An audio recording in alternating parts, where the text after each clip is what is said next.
The views and opinions expressed in this program are those of the individual hosts and do not necessarily reflect the views or position of Glickman Digital Media, Your Culture's Edge Podcast Network, our shareholders, and our sponsors. Listener discretion is strongly advised. Are you struggling? Do you have goals? Want to get into better shape? Firm up, lose weight, have job, career aspirations? Want to move up, starting a company? You need Big Motivation. Achieve that and much more. Glickman Digital Media and Your Culture's Edge Podcast Network is proud to present this limited podcast series, Motivation Free for All.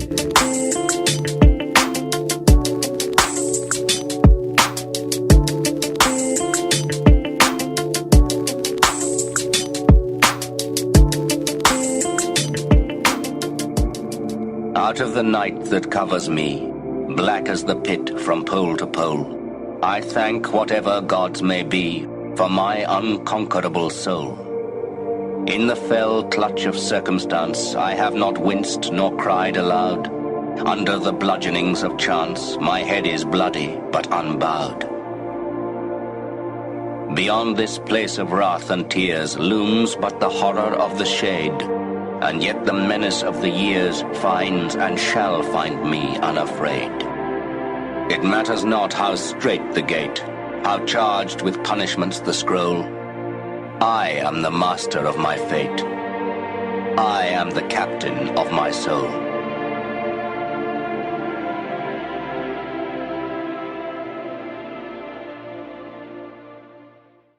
That education only gonna take you so far. I know a lot of people got degrees, man, they ain't even using it. It's your gift. But the only way for you to soar is you got to jump. You got to take that gift that's packed away on your back. You got to jump off that cliff and pull that cord. That gift opens up and provides the soar. Remember, everybody, to get the most out your life, you got to focus on your gift and not your passion. Too many people focus on their passion and they ignore their gift. Your gift is this. It is the thing that you do the absolute best with the least amount of effort. That's what God gave you. Go do that. We all ask why we should work this hard. Why take that many classes? Why go to school that many years? Why take the notes? Why read the book? Your better future is a dream for yourself and for your family. Where do you want to go? What do you want to do? What do you want to be? What do you want to see?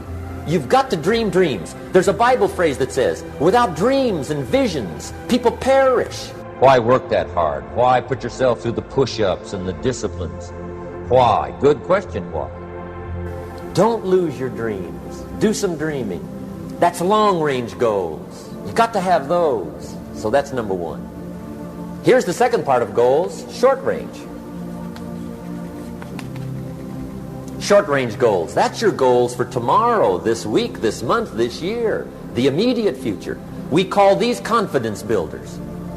Best answer to why, I think, is the second question. Why not? Because if you set up something short-range, go for it, get it, latch onto it, work hard, accomplish it. That starts building your strong feelings to go for your dream.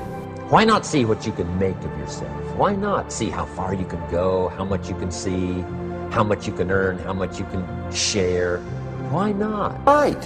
What a way to live safe and secure. Don't ask for security. Ask for adventure.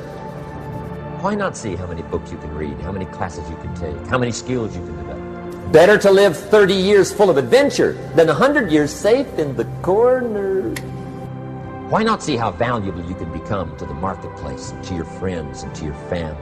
You can have more than you've got because you can become more than you are. And of course, the other side of the coin reads, unless you change how you are, you'll always have what you got.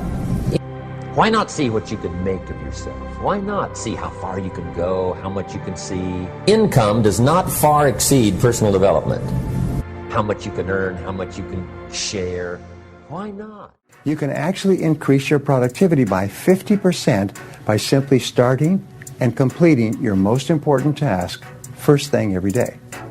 So if you can do those three things, start with a list, organize the list by priority, and then start on and complete your most important task, you can double and triple your productivity. Most people never pick up the phone and call. Most people never ask. And that's what separates sometimes the people that do things from the people that just dream about them.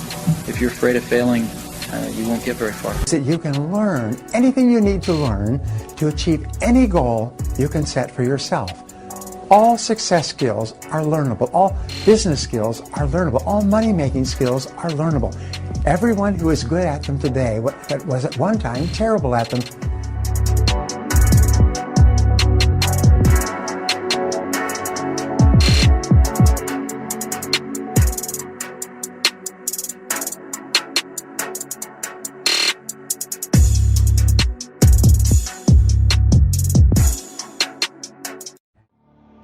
Self-esteem is the disposition to experience oneself as competent to cope with the basic challenges of life and as worthy of happiness.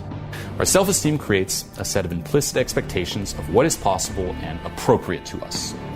These expectations tend to generate the actions that turn them into realities, and the realities confirm and strengthen the original beliefs. Okay, so let's just say you have low self-esteem, you don't really feel like you can cope with the challenges of life, you don't really feel like, you're appropriate to life, it's like, this is not really for me, I can't really achieve all of this, and it's just this cycle that goes on and on and on, and that keeps you just stuck. And this is why it's so important to work on it and raise your self-esteem.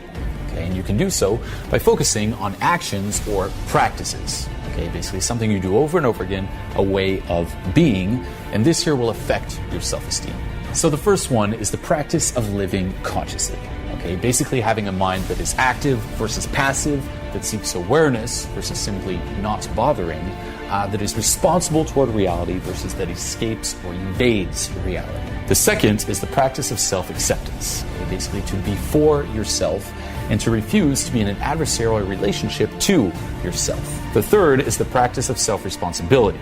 To feel competent to live and worthy of happiness, I need to experience a sense of control over my existence. Okay, and this means to take 100% responsibility for your life and your well-being. Okay, the fourth practice is the practice of self-assertiveness.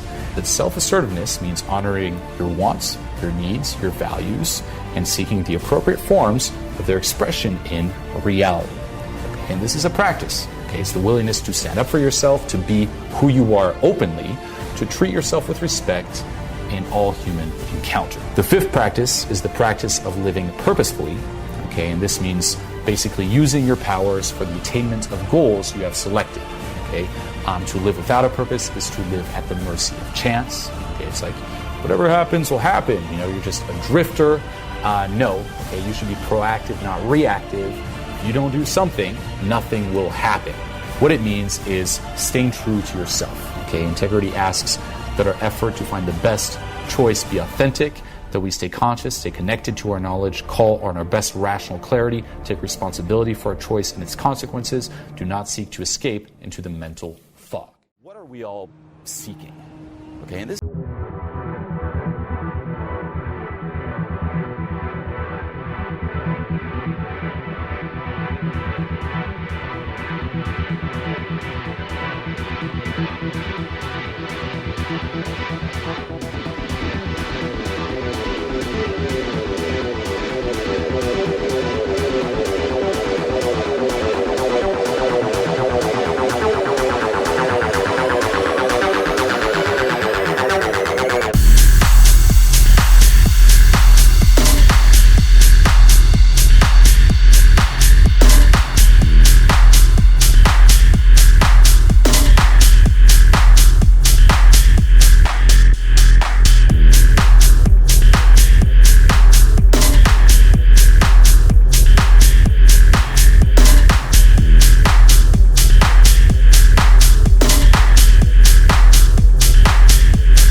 You're standing on a cliff. You're standing literally on the edge. All you have to do is take one little step until you're moving yourself into the unknown. And the problem is that unknown is beyond our control, beyond our comfort zone, if you will, and we fear that. We try to avoid that. We want to stay here with our two little feet on the ground where it's known, right? I'm standing here and I know nothing's gonna happen, but the moment I move my feet just one step ahead, I'm in the unknown. I'm flying uncontrollably. I don't know what's gonna happen. Fear will always fucking be here. And to be honest, we always have a fucking base level fear. As human beings, we are born in fear. If you're sitting here, it's like, I'm not afraid, you're shitting yourself, okay? You're fucking lying. Everybody here is afraid. And quite frankly, the more successful you get, the more and the higher levels of fear you will experience. The first thing we're trying to do when we're in a moment of one step into the unknown is we're thinking. We're trying to think through the whole problem. We're trying to think the problem away. It was like, let me just think. Let me just think. And even when you stand on a cliff, before you jump, you're like, let me just think this through. Let me just think this through. But there's one thing you gotta be aware of. Thinking is not gonna get you down. Fear will never fucking go away. It will always be a part of everything. The basic gist, however, is it's about how you deal with that fear. It's not how you eliminate the fear. It's how you fucking deal with that fear. Right? Moments like these are not moments of thinking, they're moments of doing. Your brain's not fucking gonna help you. No, it helps you in a lot of situations in your life, but not when it is about doing that one step. The only two things that are gonna help you in situations like this is your left foot and your right foot. Those are your only two friends. And I always say that I move my feet faster than my brain can think. The way I interpret fear, that's what keeps me going. I don't say that's bad for me. I don't say, oh, a situation where I'm afraid is bad for me. No, I think that's good. In fact, I deliberately put myself into situations where I'm exposed to fear, where I'm exposed to potential fuck-ups, right? When I get in a situation and somebody would tell me, dude, there's a 90% chance you're gonna fuck it up, I'm like, bring it on, man, because it's a win-win situation. I either win, I either overcome that obstacle, or I get fucking stomped into the ground, but survive. But fucking survive. Bill Gates is not confident in making money because he made a lot of money. No, those motherfuckers are fucking confident because they lost. And they lost, and they lost, and they lost, and they lost, where everybody would have given up. Those motherfuckers went back up like, well, I guess I gotta fucking do it again. Stop thinking and move your feet into the unknown. Fly down, survive, and tell yourself you survived. Even if you land on your ass, you're most probably gonna survive, and you're never gonna regret it. Just do it. What is a king in my mind? And these are just expressions. A king is a man who just outclasses other guys. Most other guys are just kind of trying to get through the day. They're trying to just amuse themselves with little random diversions to get the day done. A guy who's a king is on his purpose. He knows what he wants out of life. He knows what vibe he wants around him. He has a good sense of personal boundaries. He knows what he's doing here. It's a cut above. You're somebody who likes what he does for a living, and if you don't, you're taking steps towards getting to a point where you do. You're fun, you're happy, you smile, you enjoy the little things. You can stop and smell the fucking roses. You're not all stressed. It's really about the ecosystem that you build around yourself. You gotta build it, and it's not gonna build itself. These things do not build themselves. For me, life is about, again, like I said, building yourself up. And what it really comes down to in the end, you want to know what it actually is? Honestly, contribution is. Part of this journey is when you see an opportunity, take fucking action. You align your full self towards the goal. You want to be what's called promotion-oriented and think of what can go right, not prevention-oriented. Because people think that they want to move up, but only part of them wants to move up. The other part of them wants to stay stagnant, so you got to think about that. You can tell the size of a man by the size of his problems. Got a small man, his problems are very self-directed, very self-focused. People that are in pain, they can't think about contribution. So you want to think of that as like coping versus thriving. Coping, thriving. You're in protection or you're in progression. You know? And so you'll see guys where like, you know, when they're thinking, their entire thought process is on themselves. Why is that though? It's because they're in protection. It's because they are coping. They're coping through life in pain. They're in scarcity. So you want to think of yourself as an entity that has direction, good emotions, good people around you.